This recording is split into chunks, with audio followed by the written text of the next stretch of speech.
예, 그래서 이제 PO가 발행이 되면, 기업들은 이제 돈을 보낼 준비를 하죠. 그죠? 돈을 보낼 준비를 해서, 이제 PO가 발행되면, 이제 여러 가지 이제 상대방의 이제 어카운트 인포메이션들, 그러니까 이제 뭐 계좌번호나 아니면 돈을 받을 곳들을 요구하게 됩니다.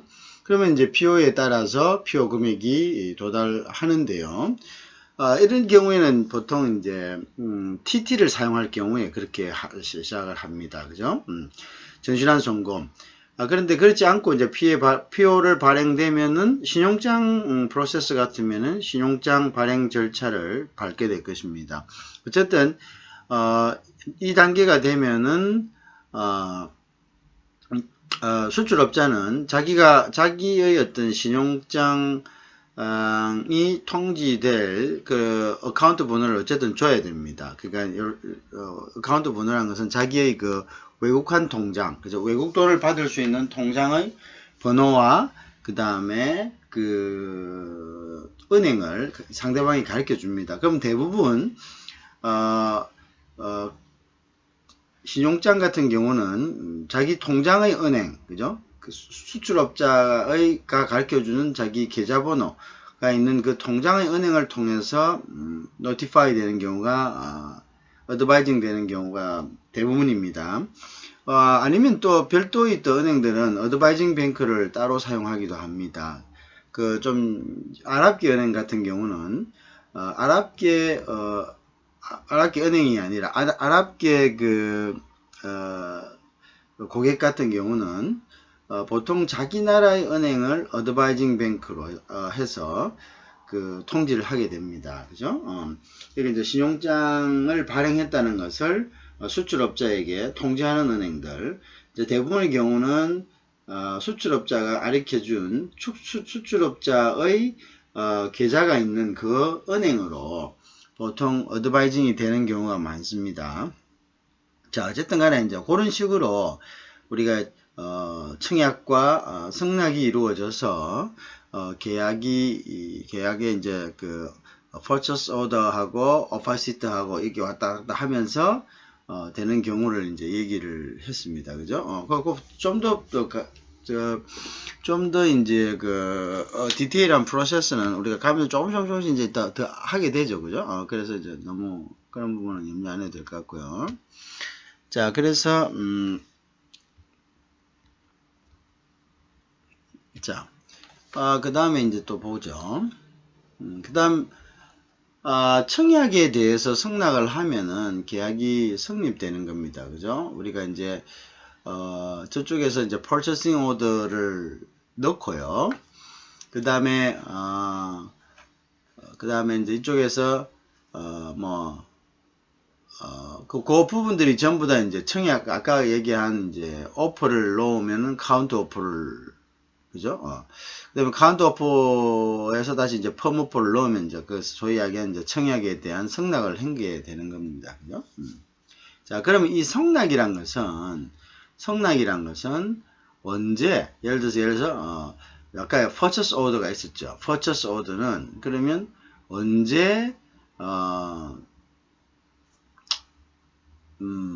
효력이 발생하나, 이거죠. 효력이 발생하나, 그죠? 그래서 성낙은, 그래서 이제 CISG 18조 2항을 보면요.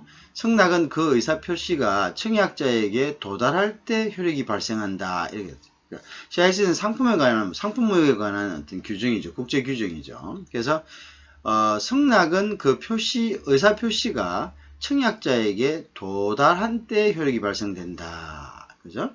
그래서 요거를 이제 도달주의라 이렇게 합니다. 그죠? 자, 근데 우리 민법 531조를 보면 격지간은 이제 떨어져 있는 지역 간의 계약은 성낙의 통지를 발송할 때 성립된다 이렇게 되어 있습니다. 그래서 발송주의를 우리 민법은 발송주의를 채택하고 있습니다. 그죠?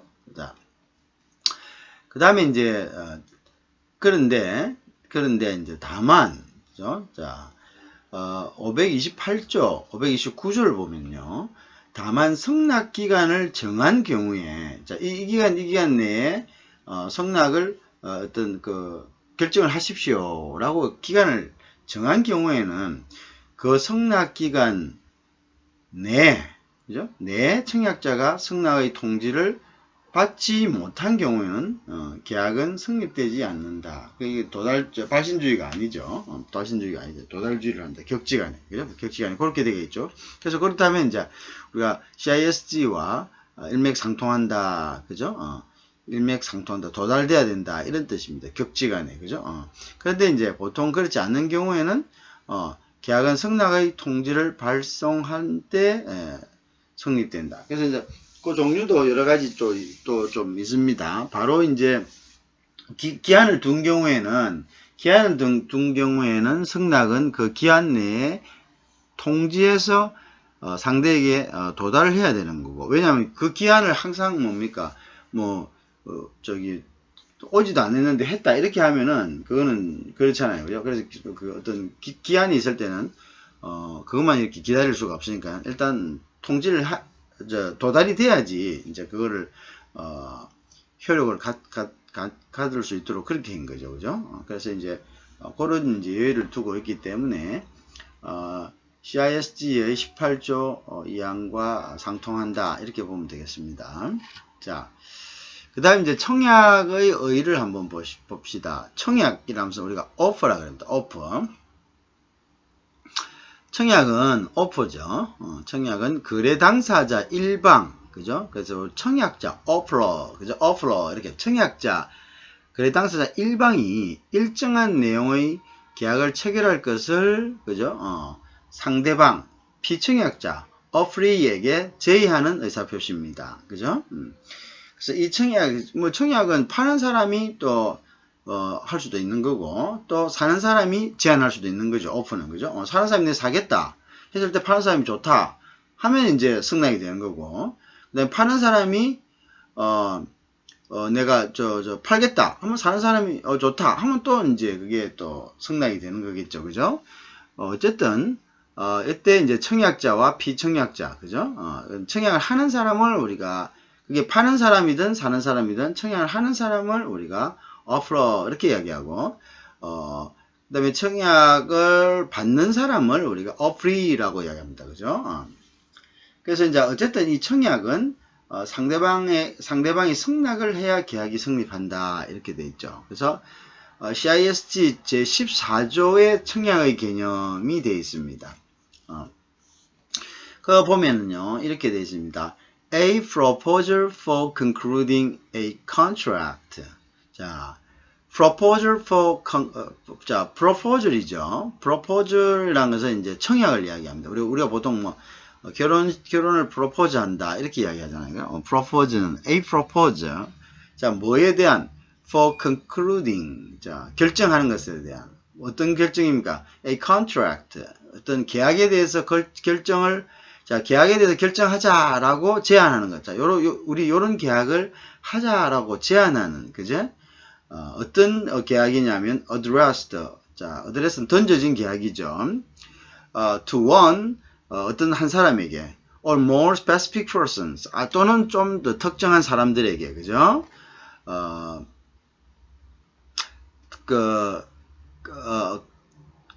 던져진, 그죠? proposal은, 그죠? constitute an offer. 자, 그것은 구성하는 거죠, 그죠? offer라고 한다, 이렇게. offer를 구성한다. 이거는 청약일이 되는 거죠. if it is sufficiently defined. 그것이 아주 충분하게 define, 정의되고, and indicate. 그리고, 그것은, 지적할 경우에, 아주 그 의미가 분명하고, 그 다음에 또한 그것을 지명하고 있을 경우입니다. 뭘 갖다가 나타내고 있을 경우입니까? indicate는. The intention of the offerer. 자, offerer란 것은 아까 뭐라고 했죠? offerer는, offer를 하는 청약자의 어떤 의도를 분명하게 나타나고 있어야 된다. 뭐냐면, to be bound in case of acceptance. 그죠? acceptance 하는 것. 그죠? acceptance 했을 때, 그죠? 그것이 이제 충분히 이제 뭐냐면, 성낙을 했을 때, 그죠? 성낙을 했을 때, 자기들 의도대로, 자기가 한 의도대로 그걸 따르겠다는 거, 그죠? 그것이 분명하게 나타나 있을 때, 그죠? 그럴 때는, 그럴 때의 경우를 우리가 청약이라 한다, 이렇게 했죠. 그래서 이제, 1인 또는 그 이상의 특정인에 대한 계약 체결의 제한은 충분히 확정적이고 승낙 시 그에 be bound, 뭐냐면 구속된다 이러죠. 거기에 구속된다는 청약자의 의시가 표시되는 경우에 청약이 된다. 네가 이거 하면은 받아들이면 나는 거기에 그 의무를 지고 하겠다. 이런 이제 그게 들어가 있어야 됩니다. 만약에 받아들이시면 나는 충분히 이거를 하겠다. 뭐 받아들이면 생각해 보겠다. 이런 게 아니죠. 받아들이면 이건 자동적으로 계약이 되는 겁니다. 뭐 이런 식으로 돼야 되겠죠. 그 다음에 이제 제한이 물품을 표시하고 명시적 또는 묵시적으로 수량과 대금을 지정하거나 그 결정을 위한 조항을 두고 있는 경우에 그 제한은 충분히 확정적이어야 한다. 자, 그러면 이게 확정적으로 돼야 될 때는 어떻게 됩니까? 명시적 또는 묵시적으로 수량과 대금을 지정하거나, 그죠? 그 결정을 위한 조항을 두고 있는 경우에 그 제한은 충분히 좀 스페시픽하다 이런 이제 전체적으로 이야기하면 스페시픽하다 이렇게 됩니다. 그죠? 스페시픽하다. 그다고 이제 이렇게 돼야 되고, 그다음에 이제 sufficiently defined, definite.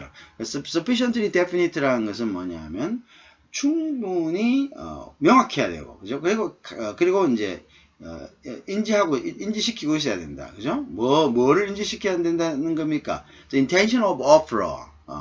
그 어떤 의도, 어떤 의도, 그 offerer가 뭐 되는 거? To be bound. 구속된다는 것은. 어떤 경우에? In case of acceptance.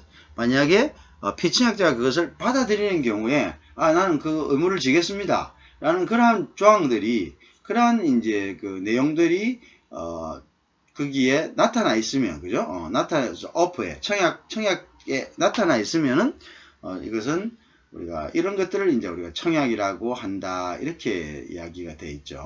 그래서 청약 개념을 CISG에서 이렇게 정의하고 있습니다. 그죠? 자, 무슨 알겠죠? 청약이 되기 위해서는, 승낙 시에 acceptance, in case of acceptance죠. acceptance 승낙 시에 그에 구속된다는 청약자 의사 표시. 그러니까 이제 그에 구속된다는 것이 바로 뭐냐면, definite and indicate, the intentions. 뭐냐면, 그 intention을 갖다가 indicate, 나타낸다는 거죠. of offerer. offerer가 뭐 어떻게? to be bound. to be bound라는 것은 의무를 지다 이런 in case of accept. 요게 있어야 된다는 거죠. 그것도 어떻게? sufficiently 해야 된다는 거죠. 충분히 나타나 있어야 된다. 그렇다면 이제 우리는 이것을 constitute, 구성한다고 이렇게 한다. 이런 이제 청약의 조건을 구성했다라고 이제 그렇게 본다. 이런 이제 뜻이 되겠습니다. 그죠? 자, 그것이 이제 우리가 비엔나 협약, 그죠? 상품무역에 관한 규정, 그죠? CISG에 나와 있는 청약의 개념이었습니다. 그죠? 그것이 바로 청약의 개념이었다. 자, 그 다음에 이제 청약의 유인과 이제 구별이다. 자, 우리가 이제 유인이라는 건 지난번에 했죠. 그죠? 유인이라는 건 했고, 자, 그 다음에 이제 우리가 invitation은 어떤 대가가 돼야 된다고 이야기했죠. 대가가 돼야 된다. 그 다음에 이제 뭔가 대가를 가진 것을 우리가 invitation이다. 이렇게 했죠. 자, 청약을 유인한다. 그죠? 유인한다. 우리가 이제 유인하다. 우리가 사람을 유인하다. 이런 뜻이 되잖아요. 그죠? 그래서 청약의 유인, 자, 이게 이제 유인하고 청약하고 이제 어떤 게 틀리느냐, 그죠? 그래서 이제 청약은 어떤 거고 청약 유인은 어떤 거냐, 이거죠. 아까 청약의 개념은 분명히 얘기했습니다. 어떤 상대가 그것을 받아들일 경우에 청약자가 거기에 구속될 거다. 그런 조건에서 지킬 거다. 그 조건을 지키고 거기에 대해서 못 지킬 경우에는 의무를 부과한다라는 이제 그런 것들이 이제 확실하게 나타나 있어야 되겠죠. 자, 근데 invitation, to make an offer, offer를 만들기 위한 유인과 청약과의 offer와의 차이점이 뭐냐, difference가 뭐냐, 그죠? 자, 그래서 우리가 청약의 유인은 상대방으로 하여금 청약을 유도하기 위한 것이다. 그죠? 그래서 상대방의, 그래서 청약의 유인에 대해서 상대방이 청약을 하고, 그 청약을 승낙해야지만 계약이 성립하는 거다. 그래서 청약의 유인은 그 자체로는 청약이 성립하는 것이 아니다. 이랬습니다. 따라서 청약의 유인으로서는 그 청약의 유인을 받은 자가, 유인이라고 해서 유혹이죠. 일종의 유혹. 인비테이션, 초대. 자, 청약, 우리 이런 조건이 있으니까 청약하러 오세요. 이런 거죠. 청약의 유인을 받은 자가, 한 의사표시가 청약이 되고요. 청약이 되고, 여기에 대한 청약의 유인을 한 자가 다시 승낙을 해야겠어요. 자, 내가 이제 인비테이션을 했어요. 자, 그러면 인비테이션을 했으면 거기에 대해서 반응을 나타내야지. 반응이 있을 거 아닙니까? 그 반응이 바로 뭐냐면 청약으로 본다는 거죠. 그 반응. 자, 우리가 뭐 이렇게 우리 놀러 오세요. 이거 하러 오세요. 라고 이제 인비테이션 할 거 아닙니까? 그죠? 그럼 이 인비테이션에 대해서 뭔가 말을 그래 알겠다 라고 하고 거기에 대해서 다시 컨펌을 했을 때 인비테이션을 준 자가 다시 유인을 한 자가 다시 승낙을 했을 때 계약이 성립한다. 이런 의미가 되겠습니까? 그러면 이 청약과 청약의 유인과의 구별 기준은 무엇이냐 이거죠. 청약과 청약의 유인과의 구별 기준은 청약 또는 청약의 유인에 대해서 상대방이 승낙만 하면 곧 계약이 성립될 수 있는 확정적 구속 의사가 있는지 여부다. 그렇죠. 그러니까 무슨 말이냐? 이 청약의 유인하고 청약은 바로 상대방이 어떻습니까? 오케이 승낙해버리면 바로 그거는 계약이 돼버리는 거죠. 그죠? 청약은 바로 어차피 뭐 상대방이 알았어 라고 이건 모든 것에 다 이제 상대방이 다 달려 있는 겁니다. 청약은 그래서 청약은 이제 어플러가 이제 청약을 하면 이 청약에 대해서 어플리가 결정만 해주면 바로 계약이 되는 이런 상태를 우리가 청약이다 이렇게 이야기하고 청약의 유인은 거기에다가 다시 유인을 받은 사람이 의사표시가 있어야 되고 이때 이 의사표시를 우리가 청약이라 그러고요. 이 의사표시에 대해서 청약 유인을 한 사람이 다시 승낙을 해야지만 그것은 완전한 청약이 된다. 그래서 그게 계약이 된다. 이렇게 되겠죠. 자, 그러면 이제 청약의 유인은 어떤 게 있습니까? 여기 쉽죠. 구인 광고, 음식점 메뉴, 물품 판매 광고, 카탈로그 배부죠. 그건 청약의 유인을 받죠. 자, 구인 광고 했다. 그러면 이제 와서 이 사람이 구인 보고 와서 지원서를 내죠. 그러면 이제 이 사람이 그래 좋다. 니 들어온나. 지원서를 낸 사람 유인 광고를 보고 다시 청약을 한 거 아닙니까? 그죠? 자, 음식점 메뉴도 마찬가지입니다. 음식점 메뉴를 제공한 사람은 유인을 한 거죠. 그러면 음식점 메뉴 보고 식당 주인이 그 다음에 이제 고객이 저거 주세요 하고 의사표시를 한 거죠. 그 다음에 청약을 한 거죠. 그러면 이제 그걸 보고 알겠습니다 하면 바로 계약이 되는 거죠. 물품 판매 광고도 마찬가지, 카탈로그도 마찬가지. 이런 것들을 우리가 청약의 유인이다 이렇게 이야기하는 겁니다. 그래서 청약의 유인은 청약의 유인 그 자체만으로는 청약이 성립되지 않는다라는 것을 우리가 알아야 되겠죠. 자, 그 다음에 볼까요? 그 다음에 이제 청약의 종류가 있습니다. 아까 앞에 조금 얘기했죠. 철회 가능한 청약. 우리가 한번 청약해 놓고 상대가 accept 하기 전에는 철회 가능하다. 이게 이제 사실은 이제 원칙이죠. 그래서 pre-offer다 이렇게죠. 그 다음에 이제 이가 revocable offer다. 우리가 irrevocable 그러니까 취소 불능 신용자를 우리가 irrevocable letter of credit라고 이렇게 합니다. 그래서 근데 이제 revocable이라는 것 자체가 뭐냐면 청약 취소가 가능하다. revocable. 그래서 취소 가능 offer다. 우리가 이렇게 합니다. 자, 그래서 이제 철회하고 취소하고의 그거는 이제 이야기가 했죠. 그죠? 철회하고 취소의 어떤 법률적인 것은 우리가 이제 앞에서 시작하기 전에 얘기를 했습니다. 그래서 여러분들 한번 더 보라고 내가 더 레피티션 안 합니다. 앞으로 가서 좀 애매하다 하는 사람은 가서 그것을 꼭 다시 한번 듣기 바랍니다. 그리고 이제 보면 이 동영상을 켜놓고 여러분들이 뭐 2배속, 3배속으로 해가지고 그냥 이렇게 되게 처음부터 끝까지 했다는 거를 의미를 두는 그런 학생들이 있는 것 같은데, 그럼 일단은 학교에서 있는 그 시간에 시청 시간이 다 안 나옵니다. 2배속, 3배속, 2배속 하면 50%밖에 안 됩니다. 이게 정상 속도로 돌려야지 그게 시간이 나오거든요. 그 다음에 이제 유튜브에도 여러분들 보면은, 여러분들 그걸 알고 있는지 모르겠는데, 유튜브에도 시간이 정확하게 나옵니다. 그죠? 그래서 그걸 보면은, 이 학생들이 지금 이걸 제대로 듣고 있다, 듣고 있지 않다를 쉽게 알 수가 있습니다. 그래서 뭐 그런 것을 어떤 척도로 해서 자기들이 그리고 또 뭐 예를 들어서 정상적으로 틀어놓았다는 데 무슨 의미가 있습니까? 본인이 보지 않고 틀어놓고 딴짓을 한다면은 아무 의미가 없죠. 그죠? 아무 의미가 없기 때문에 그거를 이제 여러분들 그죠? 스스로가 잘 할 수 있도록 그렇게 합니다. 알겠죠?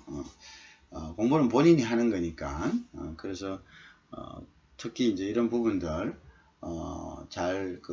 앞에서 자기가 개념이 잘 모르는 것은 할 때 좀 이렇게 한 번씩 복습하거나 그래서 또 모르면 앞으로 돌려가지고 한번 보거나, 그리고 교재는 여러분들이 좀 준비를 합니다. 그래야지 이제 그때 돌아가서 보면서 우리가 복습도 되고 그렇죠. 그죠? 자, 그래서 이제 그렇고, 자, 그래서 우리가 리버커블이 있고 프리오프가 있다는 것은 철회를 두고 하는 거죠. 그러니까 철회와 또 취소의 차이는 또 우리가 앞에서 했습니다. 그죠? 자, 청약자가 승낙이나 회신의 유효기간을 정하지 않고, 그죠? 정하지 않고 청약이 확정적이라는 표시를 하지 않은 청약을 우리가 말합니다. 그죠? 그죠? 철회 가능 청약, 그죠? 그 다음에 일반적인 청약은 다 이렇습니다. 그죠? 일반적인 청약은 이렇다. 그 다음에 보통 청약 같은 경우는 상대가 확정하기 전에는 처리할 수 있습니다. 상대가 확정하면 처리할 수 없는 거죠. 그죠? 그 다음에 이제 우리가 이걸 갖다가 이제 프리-오퍼 또는 리버커블 오퍼다, 철회 가능한 오퍼다, 이렇게 이야기를 합니다. 그래서 일반적인 청약이고 자유형 청약이다. 대신 조건은 상대방이 그죠?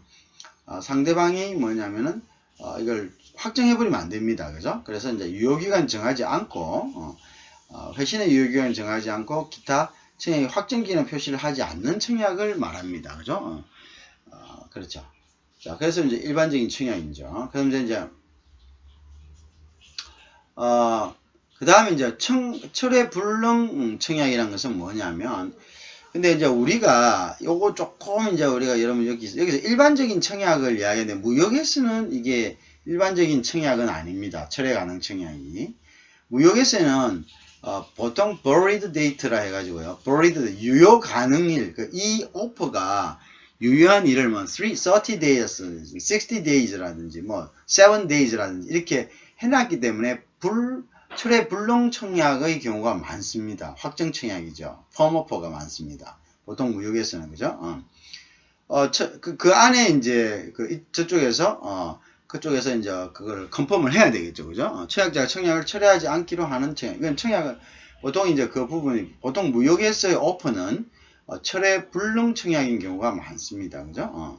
철회 불능 청약이 많다. 왜냐하면은 환율이 변하고 가격이 변하기 때문에, 그죠? 조금은 사이에도 그 조건에 한해서 그 조건 기간을 두고 자, 이게 얼마입니다 라고 했을 때 이제 기간을 두고 그걸 하죠. 그죠? 기간을 두고 이제 합니다. 특히 이제 우리가 원화로 이제 미국인들이 이제 자기 나라 돈으로 오퍼를 하는 경우에는 청약을 하는 경우에는 보통 뭐 그 돈의 가치는 어차피 물론 물가 변동률은 있겠죠. 그죠? 그래서 뭐 1년, 2년 이런 식으로 안 하겠죠. 그리고 또 인플레이션이 심할 경우에는 또 뭐 아니면 이제 예를 들어서 뭐 상대가 내가 이 사람 다음 달에 원자재 가격이 오른다. 우리가 매년 이제 원자재 가격이 오르는 그런 기간들이 있습니다. 그러면 이제 다음 달에 원자재 가격이 오른다. 그러면 이제 다음 달 전까지만 자기들이 US 달러로 가지고 쿼트를 하더라도 다음 달 전까지만 요거를 갖다가 이제 원자재 가격하고 하니까 한 100불에 좀 줄 수 있겠다. 근데 원자재 가격이 오르면 예를 들어서 한 5%, 3%에서 5% 오른다. 그러면 이제 당연히 그거 반영시켜야 되잖아요. 그러면 가격이 이제 뭐 130원 이렇게 돼야 103원 이렇게 돼야 되는데, 근데 그럴 때는 무장직하게 뭡니까? 아무리 US 달러 자기 나라 돈으로 한다더라도 뭡니까? 원자재 가격이 오르니까 free offer나 revocable offer를 줄 수가 없습니다. 그죠? 그럴 때는 뭡니까? firm offer다. 그래서 대부분이 보면은 무역에 있어서는 이러한 조건들이, 자, 그 다음에 이제 우리나라 입장에서 다른 나라 판 때는 뭐가 문제가 있습니까? 환율이 문제가 있죠. 지금 환율이 좋은데, 우리한테 유리한데, 이게 또 환율이 어떻게 될지 몰라서 좀 불리하다는 전망이 있죠. 그러면 기간을 반드시 정해야죠. 그 기간 안에 오퍼해야지, 그 기간 안에 우리가 돈을 받아야지 우리가 유리하다, 환율에 유리하다, 이렇게 되는 거죠. 그죠? 그 다음에 이제 그런 여러 가지 그 무역에 있어서는 예상하지 못할 그러한 이제 변수들이 있기 때문에 철회 가능 프리 오프를 하는 경우는 거의 드뭅니다. 근데 여기는 이제 일반적인 청약을 말한다. 그래서 일반적인 이제 그 청약이란 것이 뭐 어떤 의미인지는 잘 모르겠습니다만은, 그래서 우리가 무역에 있어서의 어떤 그 청약은 대부분 철회 불능 청약이다. irrevocable, irrevocable라서 revocable 하지 않는 자, 그래서 irrevocable offer다 그렇게 되고 firm offer다 이렇게 되는 거죠. 그래서 우리가 철회 불능, 누가 철회 불능하다는 것입니까? offer가 그렇다는 거죠. 즉 청약자가, 즉 제안한 사람이, proposal 한 사람이 철회가 불능해진다, 이제 이런 의미가 되겠죠. 자, 그 다음에 이제 그 다음에 이제 청약의 종류를 보면 반대 청약이 있습니다. 그래서 우리가 아까 이야기한 카운터 오퍼죠.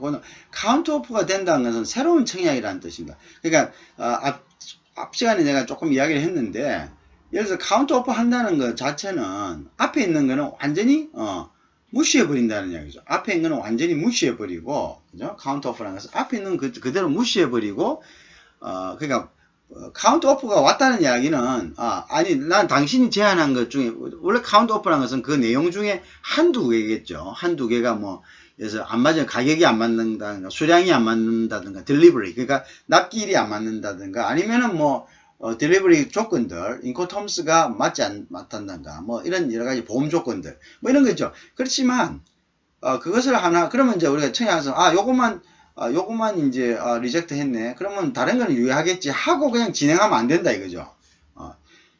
그러면 그거는 또 새로운 양식으로 새로운 오퍼하고 새로운 이제 그거를 다시 받아놔야 된다. 무슨 말인지 알겠죠? 반대 청약을 했다는 것은 일단 하나가 틀리든 두 개가 틀리든 간에 당신이 앞에 준 모든 조건은 다 무효다, 이런 이야기가 됩니다. 알겠죠?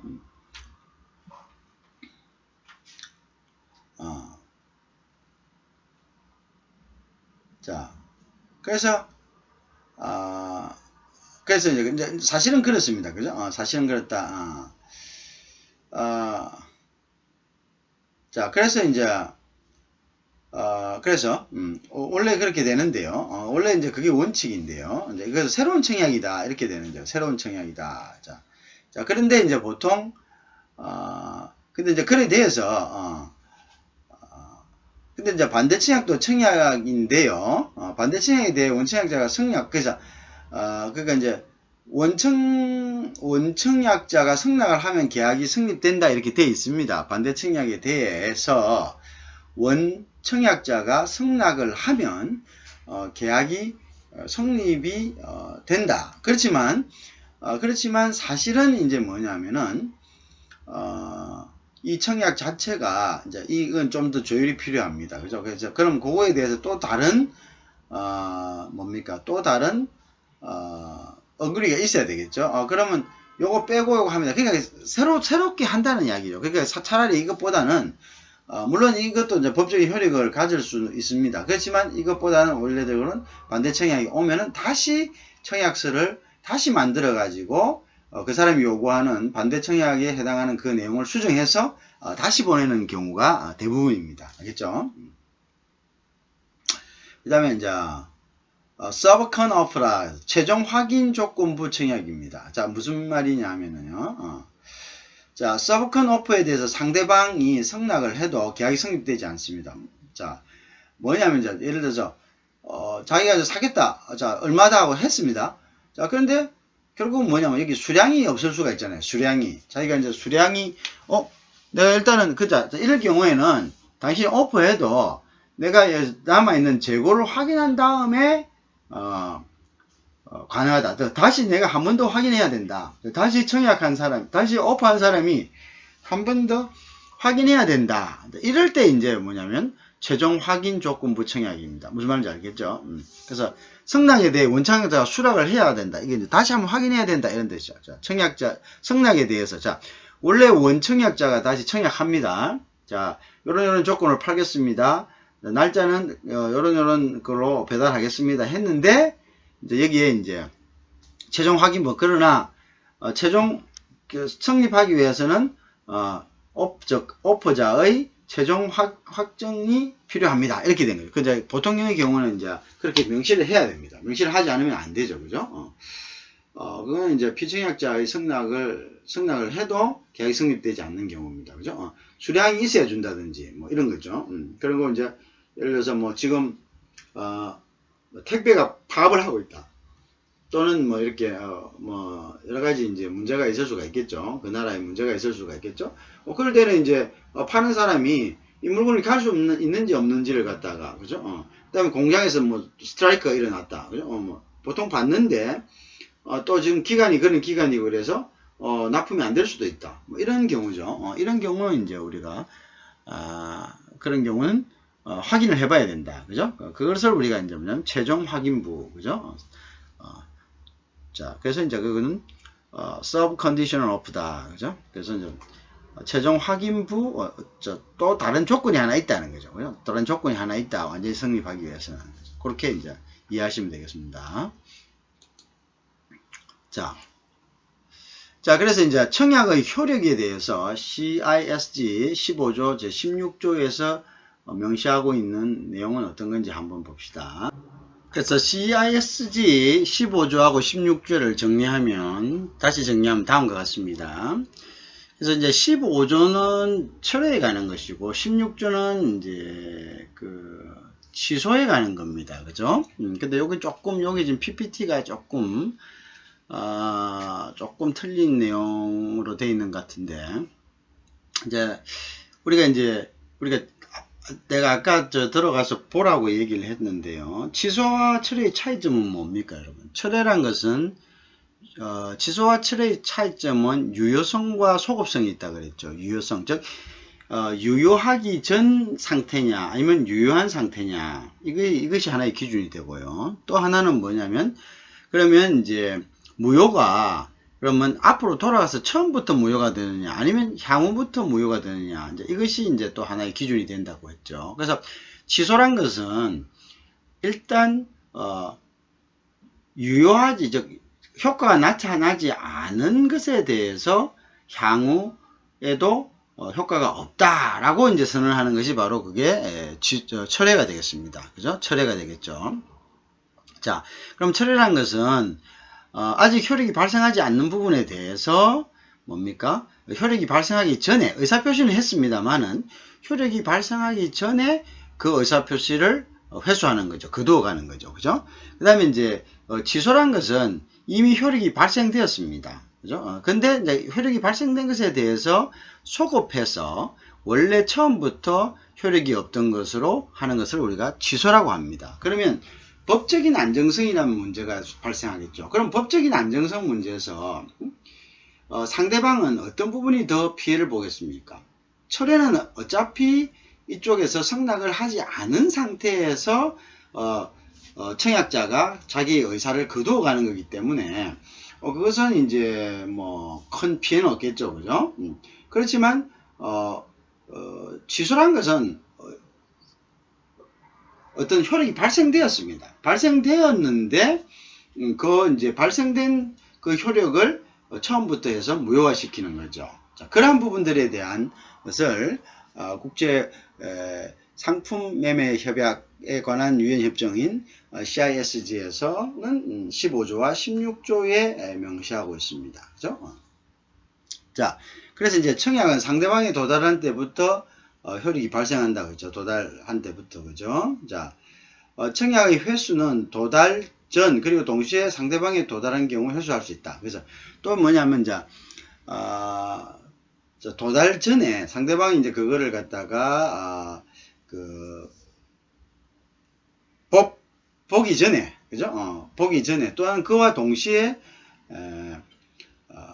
상대방에게 도달한 경우 도달 전 또는 그와 동시에 뭐와 동시에 철회와 동시에 그죠? 철회 도달을 했지만 자기의 철회 의사도 똑같이 도달을 한 경우 그죠? 그럴 경우에는 이제 이때는 철회할 수 있다 이렇게 된 거고요. 그래서 어쨌든 간에 상대방이 도달 전에 된다 이게 이제 철회의 의미입니다. 그 다음에 이제 취소인데요. 여기 요걸 우리가 16조는 취소인데 요게 철회라고 이렇게 되어 있는 것 같아요. 그래서 청약은 계약이 체결되기 전에 그죠? 그거 철회할 수는 있다. 그죠? 그 다음에 이제 상대방이 승낙 통지를 발송하기 전에 철회 의사표시가 상당히 도달했다. 요거 맞네요. 철회 맞네요. 그건 철회다. 근데 여기 쓰는 요 철회는 맞는데 여기 쓰는 이제 용어가 revocation이라고 되어 있네요. revocation이라는 것은 취소라는 의미인데 요게 이제 요게 철회는 맞습니다. 그죠? 철회는 맞는데 그런데 이제 여기 보니까 다시 한번 확인을 해 봅시다, 여러분들. 여기 이제 16조는 사실 요 내용이 아닌 것 같은데, 여기 16조, 여기 이제 15조의 내용인 것 같은데, 근데, 왜냐면 이제 CISG 15조는, 우리가 철회에 관해서 규정을 해 놓은 거고요. CIS 16조는 취소에 관해서 규정을 해 놨는데, 요 이제 취소에서는, 우리도 같이 한번 확인해 봅시다. 제가 이제 PPT를, 사실은 이제 교재를 하는 곳에서 만들어서 그 전에 내가 좀 체크를 해봐야 되는데 일단 좀 체크가 못 된 것 같아요. 그래서 revocation이라는 것은 우리가 조금 그래서 이 부분은 여러분들 같이 한번 다시 연구를 한번 해보도록 합니다. 자, 그래서 민법상 청약은 자 근데 이제 16조의 취소란 것은 어떤 거냐면, 어쨌든, 뭡니까, 성립이 됐어요. 그죠? 어쨌든, 어떤 유효하게 성립됐는데, 그 유효하게 성립된 것에 대해서, 다시, 다시 뭡니까, 과거로 돌아가서 그것을 어떻게 한다고? 다시 과거로 돌아가서 그것을, 취소시키는 행위. 그죠? 그걸 갖다 우리가 이제 취소다, 이렇게 이야기하죠. 자, 그래서, 이제 효력이 발생했냐, 효력이 발생하지 않았냐에 따라서 우리가 취소냐, 철회냐를 결정합니다. 그죠? 그러니까 이제, 철회는, 효력을 발생하기 전이어야 되니까 상대방이 그걸 갖다가 받기 전. 왜? 우리가 이제 보통은, 청약의 효력은, 그것이 상대방이 도착했을 때부터 발생하니까. 그죠? 발생하니까. 그러면 이제 취소는 어떻게 되겠습니까? 상대방이 도착했어요. 그죠? 도착했는데, 도착해서 그 다음에 어떻게 했습니까? 그것을, 이 청약의 종류가 어떤 청약에 따라서 틀리지는 거죠. 그래서 이게 포함된, 자, 네가 언제든지 요 기간 내에 언제든지 기간이 정해져 있는 경우, 네가 승낙하면 요것은 그냥 계약으로 성립된다라고 명시가 되어 있다면은 그것은 취소할 수 없습니다. 그죠? 취소할 수 없다. 그죠? 취소할 수 없다. 그런 이야기가 되죠. 자, 그런데 그렇지 않고 또는 이제 갈 때 이게 펌오퍼다 이렇게 해가지고 가버리면 취소할 수 없습니다. 그죠? 펌오퍼다 이렇게 가버리면 그건 취소할 수 없는 거죠. 상대방이 그걸 이제 받아들여 버리니까요. 근데 이제 그렇지 않고 그냥 오퍼로 갔는데 상대방이 그걸 받아들여야 된다면 받아들이기 전까지는 뭡니까? 취소할 수 있다는 거죠. 그죠? 그러니까 이제 도달한 때부터 승낙을 하기 전까지는 취소할 수 있다. 그런데 만약에 취소의 경우, 16조에서 이야기한 취소의 경우, 근데 만약에 그것이 이제 그렇게 취소를 해야지만 승낙을 해야지만 효력이 발생하는 것은 그 상대방이 도달할 때부터 도달하면서 이제 효력은 생긴 거죠. 그 어떤 의사표시가 이제 유효합니다. 그죠? 효력은 생겼는데 그 다음에 뭔가 승낙할 때까지 그 사이에 간에 이제 완전히 승낙이 되어지만이 이게 완전히 이제 효력이 발생하죠. 그러니까 근데 그 전까지는 결국 뭐냐면은 이제 취소할 수 있다는 것이죠. 취소할 수 있다라고 이제 규정하고 있습니다. 그렇지만 이것이 이제 상대방에게 이건 아니다. 이거는 내가 완전히 확정해서 주는 거다. 확정해서 주는 거라는 펌오퍼라는 표시가 있거나 아니면 기간을 정해가지고 주는 겁니다. 기간을 정해서 준다는 것은 내가 지금 당장 요 기간 안에만 하면 되는 거죠. 그러니까 내가 당장 지금 이걸 컨펌을 해야 될 이유가 있습니까? 없죠. 그죠? 없기 때문에 컨펌을 해야 될 이유가 없기 때문에 어떻게 한다는 거죠? 그러니까 그거는 이제 일단 계약이 됐다고 생각하고 하기 때문에 그런 상황에서 다시 뭡니까? 취소를 갖다가 해버리면 이 사람은 완전히 뭡니까? 불안정한 상태가 되는 거죠. 그래서 그런 두 가지의 경우, 즉 상대방이 신뢰를 할 수 있던 상황의 표시가 있었던 경우, 즉 오퍼에 그럴 때는 취소할 수가 없다 이런 이야기. 그게 이제 16조입니다. 알겠죠? 자, 그래서 이제 그런 부분들이 있습니다. 그래서 그 부분들이 이제 내 이야기가 나는 그렇게 생각하고 있는데 그 부분들이 맞는지 여러분들이 같이 한번 이 부분에 대해서 한번 같이 찾아볼 수 있도록 합니다. 자, 그런데 이제 우리나라 민법 111조는요. 청약은 상대방이 있습니다. 그죠? 승낙을 해야 되니까요. 상대방이 있는 의사 표시이므로 상대방에게 도달할 때부터 효력은 발생합니다. 그죠? 자, 그래서 그 청약자가 그 통지를 발송한 후에 청약자가 혹시 그 사람이 사망하거나 행위 능력을 상실하여도 청약의 효력에는 영향이 없다 이렇게 됩니다. 알겠죠? 청약의 효력에는 영향이 없다 이렇게 되죠. 맞죠? 그래서 이제 일단 유효하게 도달한 상태부터 유효한 의사 표시입니다. 그죠? 자, 근데 중요한 건 이제 취소는 할 수가 있다는 거죠. 취소는 할 수 있다. 근데 그 사람이 승낙하기 전까지 취소는 되는데, 근데 이제 그 사람이 이제 만약에 이제 예를 들어서 CISG는 이제 그렇게 규정하고 있습니다. 그죠? 그렇지만 이 경우도 상대방의 어떤 그 신뢰를 갖다가 해칠 수는 없다. 그죠? 그것이 펌오퍼의 형식으로 되어 있거나 기간을 정해서 언제든지 요 안에만 승낙을 해라 라고 한다면 그런 기간을 정한 오퍼도 역시 펌오퍼가 같은 거죠. 이러한 것은 상대방에게 신뢰를 준 행위이기 때문에 이러한 경우는 승낙 전이라도 취소할 수 없다. 이제 이것이 이제 CISG의 15조와 16조의 취지라 이렇게 보시면 되겠습니다. 알겠죠? 자, 그 다음에 이제 우리나라 민법 527조 보면 청약은 그 효력이 발생할 때는 청약자가 임의로 청약을 철회하지 못한다 이렇게 되어 있습니다. 그죠? 할 수 없다. 우리는 그렇게 되어 있습니다. 그 다음에 이제 529조 승낙 기간을 정하지 않는 경우에도 승낙이 필요한 상당한 기간이 경과하면 청약한 그 효력을 1년 계속적으로 갈 수는 없는 거죠. 그 다음에 7조 보면 다시 청약의 존속기간에 대해서 살펴보면요. 청약은 승낙기간을 정하는 것이 보통이다. 그죠? 이 경우 승낙기간이 경과하면 청약은 효력을 상실한다. 이렇게 되어 있죠. 그죠? 효력은 상실한다. 자, 그러니까 이제 CSIG에도 아까 그 신뢰할 수 있는 신뢰성 때문에 청약기간이 정해진 승낙기간이 정해진 청약은 뭐 어떻게 할 수 없다? 취소할 수 없다. 이렇게 되는 거죠. 자, 그래서 이제 보면은, 우리 민법에서는 청약이 비청약장에 도달한 후에는 청약을 처리하지 못합니다. 자, 처리하지 못한다라는 표현은, 그죠. 여기까지는 처리하지 못한다. 왜냐면 이제, 도달했는데, 처리란 것은, 승낙이 있기 처리란 것은, 이게 이제 용어를 이렇게 이제 이게 좀, 처리와 승낙에, 관한 용어 정리가 굉장히 중요합니다. 사실, 철회란 것은 효력이 발생하지,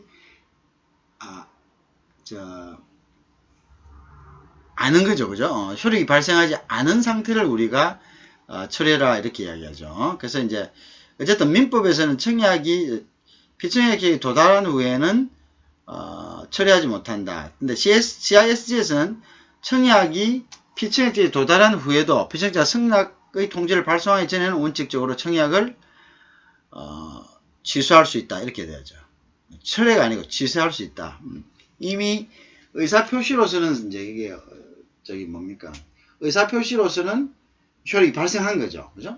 의사표시는 효력이 발생했는데 이제 그 사이에 즉 승낙을 하기 전까지는 유효한 의사표시가 유효한 의사표시가 어떻게 됐다고? 표시지만 일단은 과거로 다시 소급해서 무효화시킬 수 있다 이렇게 돼야 되는 거죠. 그죠? 여러분이 조금 여기 헷갈리는데 자 여러분 요걸 아셔야 됩니다. 자 다시 한번 정리를 제가 해드릴게요. 그 다음에 이제 또 뒤에 가서 다시 한번 정리를 할 수 있을 겁니다. 자 우리가 철회라는 것이 있고 청약이라는 것이 있고 요거 이제 요걸 이 말이 조금 여기서 혼돈돼 가지고 막 사용되다 보니까 이런 결과가 오는데 자 철회가 있고 우리가 청약이 있어요. 그러면 이제 철회란 것은 어떤 법률 효과가 발생하기 전에 미래에 한해서 무효화시키는 걸 우리가 철회라 합니다. 그러니까 자기가 어떤 말을 갖다가 던졌어요. 제안을 했어요. 그럼 이 제안이 상대방에게 도착을 할 겁니다 말이에요. 언젠가는 하요. 그죠? 아직은 못하고 있어요. 그죠? 그러면 이제 어떻게 합니까? 아직은 뭐 안 하고 있어요. 근데 이 사람한테 도착하고 나면은 나의 의사표시로서의 법률적인 효과가 발생합니다. 그죠? 그래서 자 그런데 어떤 계약이 성립하는 또 다른 법률 효과가 발생하는 두 번째로 하고요. 그거는 이제 그것을 취소하는 것은 그것을 이제 무효화시키는 것은 취소라고 이제 우리가 얘기합니다. 근데 내가 의사표시로서의 법률 효과를 일단 무효화시키는 것은 우리가 이것은 철회라 이렇게 이야기합니다. 자, 내가 던졌어요. 근데 이 사람 몰라요. 자, 편지지를 꼽아놓고 갔어요 집에. 그건 몰라요, 그죠? 모르는데 생각해보니까 아니다 이거죠. 이거 해서는 안 되겠다 해서 자기가 돌을 딱 뛰어가가지고 뭡니까? 다시 회수해 왔어요. 그 사람이 보기 전에. 그럼 이거는 뭐가 됩니까? 이건 아직 그 사람이 안 봤잖아요. 그러면 내 의사표시가 그 사람에게 전달이 안 된 거예요. 그러면 의사표시로서의 법률 효과는 없는 거죠. 그럼 이때는 우리는 뭐라고 얘기합니까? 철회했다 이렇게 얘기합니다.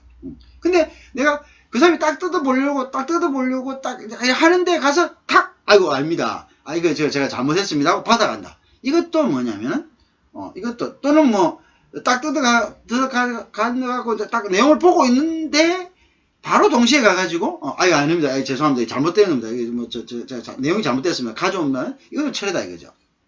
자, 왜냐면 의사표시로서의 나의 의사표시로서의 어떤 법률 효과가 발생하지 않은 거죠. 자, 그 다음에 이제 그것이 이제 성락해가지고 어떤 계약으로서의 어떤 법률 효과가 나타나는 것은 그것은 이제 유효한 행위가 나의 의사표시가 유효해진 행위가 뭡니까? 계약으로서의 법률 행위를 이제 뭡니까? 무효화시키는 거죠. 왜? 그 사람이 계약서에 사인하기 전까지는 거니까. 자, 이럴 때는 우리는 뭐냐면 취소다 이렇게 이야기하는 겁니다. 자, 그래서 내가 일단은 청약을 했어요. 자, 청약을 했는데 상대방이 그걸 받아보고 있었어요. 받아보고 있었는데 여기까지는 법률 행위가 나의 의사표시는 유효하게 법률 행위란 것이 단계적으로 1차적으로 자, 의사표시가 유효해야 되고 그 다음에 이제 어떤 계약 행위가 유효해야 되겠잖아요. 자, 그 단계라는 거죠. 그러니까 근데 이제 이 사람이 딱 보고 난 다음에 그 다음에 생각을 하는 거죠. 그럼 생각해서 자기가 성락을 해야지만 이제 계약은 성립되는 거죠. 이 성락하기 전까지는 또 뭐냐면 CISG는 뭐냐면 이때까지도 아직 성락이 하지 않았다면 이때까지도 취소할 수 있다. 취소까지. 이때는 취소라는 말을 씁니다. 왜? 일단 자기의 의사는 전달이 됐기 때문에요. 취소라는 의미를 쓰는 거죠. 그죠? 취소라는 의미를 쓴다. 자, 근데 우리 민법은 이런 부분에 대해서 일단 도달을 하면 취소할 수 없다라고 이제 이야기를 하고 있습니다. 그죠? 그래서 CISG와 조금 궤를 틀리게 하죠. 그죠? 자, 그 다음에 이제 뭐냐면, 그러면 CISG도 그럼 이런 취지가 있다. 뭐냐? 자, 요거는 이제 신뢰성을 보호하기 위한 겁니다. 그죠? 자, 그럼 CISG는 뭐냐면은, CISG는 이제 국제 물품 계약 매매에 관한 유엔 협정을 이야기하고, 다른 말로 이제 우리가 비엔나 협약이다. 이렇게 이야기합니다. CISG는, 자, 그런데 취소할 수 있다. 이 성락에 청약에 대해서, 성락을 하기 전까지는 취소할 수 있다. 그런데 이 오퍼 자체가 내가 언제라도 요 기간 내에다가 성락하면 되겠네. 그럼 이건 일단 하면 이거는 뭐 나한테 달렸네 라고 한다면은 한다는 확신을 줬다면 이 사람은 어떡합니까? 바로 안 하겠죠? 그럼 나갔다가 자기 시간 나갈 때 하고 이거는 확정됐다고 생각하겠죠? 그럼 그거는 우리가 펌오퍼로 그 사람 신뢰한다는 이야기입니다. 확정된 걸 신뢰한다는 이야기죠. 이렇게 기한을 정해서 우리가 청약을 갖다가 청약의 기한을 정해서 승낙의 기한 요 기간 안에만 해주세요라고 한 거는 상대방에게 어떤 신뢰를 준 거기 때문에 취소할 수 없다는 거라고. 그 다음에 아예 이것은 확정된 오프입니다라고 펌오퍼라고 이렇게 딱 못 박아가지고 문서에 해서 보내는 경우에는 또 그것은 취소할 수 없다 이렇게 되는 겁니다. 알겠죠? 자, 그것을 우리가 우리 민법에서는 도달하면은 취소할 수 없습니다. 그래서 그건 철회가 아니죠. 이런 경우는 이제 철회가 안 되는 거죠. 도달하면 바로 의사표시의 법률 효과와 계약으로서의 법률 효과 모두가 성립한다 이렇게 보기 때문에 이것은 이제 취소가 되는 거죠. 취소할 수 없다 이렇게 되는 거죠. 취소할 수 없다 이렇게 이런 식으로 표현한 게 그게 맞는 거죠. 법률적으로는 그죠. 이제 그런데 이제 CISG는 의사표시가 도달한 거하고 그 다음에 성낙한 거의 그 사이에 사이의 어떤 절차를 따로 두고 있기 때문에 의사표시가 도달하기 전은 뭐냐면 처리할 수 있다. 또는 도달하더라도 동시에 처리 의사가 갔을 때는 처리할 수 있다. 이것도 처리를 본다. 그죠? 자, 그 다음에 이제 두 번째 스텝인 계약의 스텝에 가서는 이거는 일단 우리 민법에서는 이 중간을 허용하지 않습니다. 도달했으면 그것으로서 의사표시와 계약의 효과가 다 있다고 보기 때문에 취소를 인정하지 않지만 CISG는 여기에서 취소라는 것을 인정합니다. 다시 취소도 할 수 있다 이거죠. 그 다음에 도달해가지고 이 사람이 인지하기 전에도 이것이 펌오퍼가 아니거나 확정오퍼가 아니거나 또는 기한을 정하는 경우에는 아니면은 그냥 프리오퍼일 경우에는 성낙 전에 이거를 이제 취소할 수 있다 이렇게 이제 두고 있습니다. 알겠죠? 물론 취소 예외는 아까 말했죠. 상대방이 신뢰를 준 경우에는 취소할 수 없다. 그것이 이제 우리가 차이가 되겠다 이렇게 되겠죠. 이해하시겠죠? 자, 그래서 이제 성낙의 의라는 것은 acceptance, 우리 성낙했다는 것은 어떤 의미를 가지냐면 청약에 대응해서요. 청약에 대해서 계약을 성립시킬 목적으로 피청약 청약자에게 행하는 의사표시다. 그죠? 의사표시도 법률행위입니다. 자, 계약은 당사자의 의사의 합치로 성립되기 때문에 성낙은 청약에 대한 무조건, 절대적인 동의다. 무조건, unconditional. 그러면 아까 이야기한 absolute. 그러니까 무슨 말이냐면은 우리가 이제 unconditional이라는 것이 아까 unconditional에 대해서 한 가지라도 의미가 없으면은 아까 제가 말씀드렸죠. 그거는 뭡니까? 그래서 아까 저 카운트 오퍼에 대해서 이야기했는데 거기도 조금 적혀 있는 게 조금 내용이 조금 상해서 내가 다시 한번 말씀을 드렸습니다만은 내가 그래서 그러니까 무조건 받아야 되는 거죠. 무조건. 그래서 그 전체에 대해서 거부하거나 전체에 대해서 accept 해야 됩니다. 근데 내가 여기서 일부분은 내한테 안 맞다라고 했죠. 그럼 그건 카운트 오퍼가 되죠. 카운트 오퍼가 됐다는 것은 그 말 그것을 그것만을 지적했지만 우리가 계약이란 것은 CISG에서 이야기하는 계약이 성립되기 위해서는 무조건 절대적이다 이렇게 되어 있습니다. 무조건 절대적인 동의라는 이야기는 카운트 오퍼를 했다는 것은 무조건 절대적인 동의가 아니잖아요. 그러면 카운트 오퍼는 실제적으로 한 부분에 대해서 자기가 불만이 있어서 아니라고 받아들였지만 그것은 문서 전체에 대한 부동의를 이야기합니다. 그래서 새로 꾸며야 된다는 이야기를 내가 한 거죠. 그래서 새로 카운트 오퍼가 갔다는 것은 문서 전체가 부정되고 새로운 오퍼로 다시 깨끗한 오퍼로 다시 돼야 된다. 아까 근데 아까 거기 PPT에는 상대방이 오퍼를 낸 사람이 동의를 하면은 그거로서 된다 이렇게 했는데 실질적으로는 이제 그런 것들이 뭐 물론 그 동의를 한다는 것 자체도 어차피 그거 없애고 새로운 오퍼를 낸다 이런 뜻입니다. 새로운 오퍼를 낸다. 이제 근데 그것은 이제 그게 이제 새로운 오퍼를 내기 전에 동의한다는 거죠. 그건 좀 사실 당연한 거고요. 동의를 해야지 새로운 오퍼가 나오는 거죠. 그래서 이제 그런 의미로 쓰인 것 같아요. 그죠? 그런 의미. 동의한다는 것이 그냥 그 오퍼를 그대로 뭐 해서 물론 뭐 서로 간에 친하면은 뭐 그렇게 하겠죠. 뭐 다 너무 잘 아는 사이 갖고 뭐 금액이 적거나 뭐 그냥 큰 그게 아니면 그거로 근데 요거만 바꾸면 되죠 하겠지만, 그래서 그냥 굉장히 이제 그 미칠 영향이 크고 사후에 분쟁이 되었을 때 엄청난 문제가 생길 경우 같으면 그런 식으로는 안 됩니다. 그거는 다 새로 없애고 새로운 오퍼, 카운터 오퍼의 내용이 반대되는, 즉 거부된 사항에 대한 것이 교정되어 가지고 전체로 해가지고 다시 오퍼가 나가야 되죠. 그래서 이제 거기에 대해서는 아무 이의 없이 무조건적으로 절대적으로 받아들여야 된다. 이제 그것을 우리가 이야기를 하는 거죠. 무슨 말 알겠죠? 그 다음에 이제 침묵 또는 부작위는 승낙되지 않는다. 그죠? 침묵 또는 부작위는 침묵하거나 부작위, 소극적인 행위죠. 소극적인 행위를 우리가 부작위란다. 자기는 적극적인 행위고, 소극적인 행위는,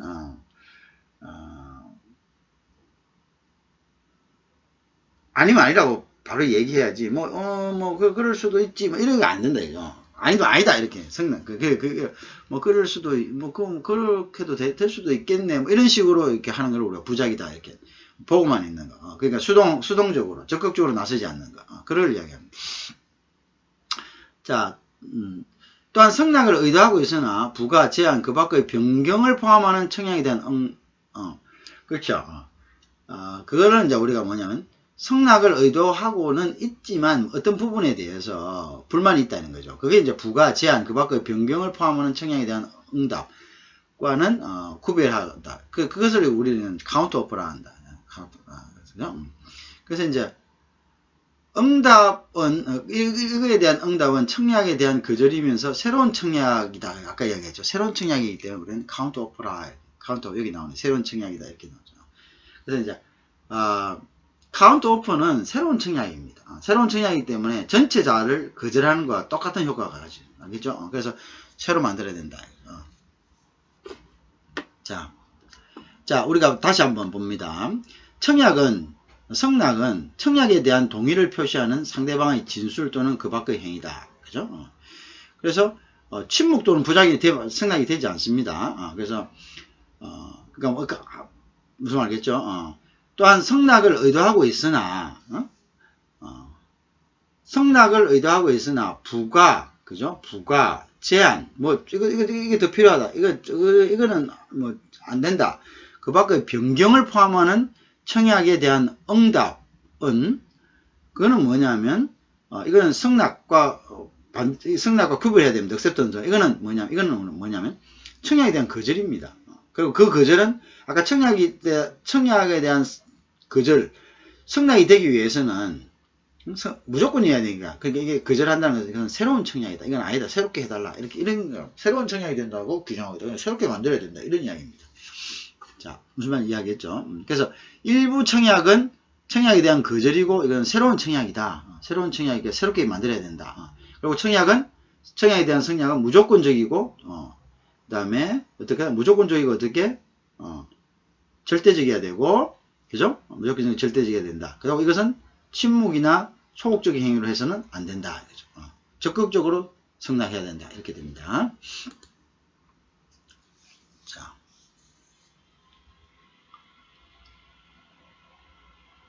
자, 그 다음에 이제 보면 승낙의 의의 되어 있습니다. 자, 청약 내용의 실질적인 변경, 그래서 중요 사항이라고 되어 있습니다. 그죠? 청약 내용의 실질적인 변경. 자, 19조 제3항 보면 CISG 19조 제3항에서는요, 청약에 대한 응답으로서 다음 사항에 대한 부가적 조건 또는 상이한 조건을 포함하는 응답은 응답은 승낙이 되지 않고 반대 청약이 된다 했다. 그죠? 대금에 대해서, 대금 지급 방법에 대해서, 그죠?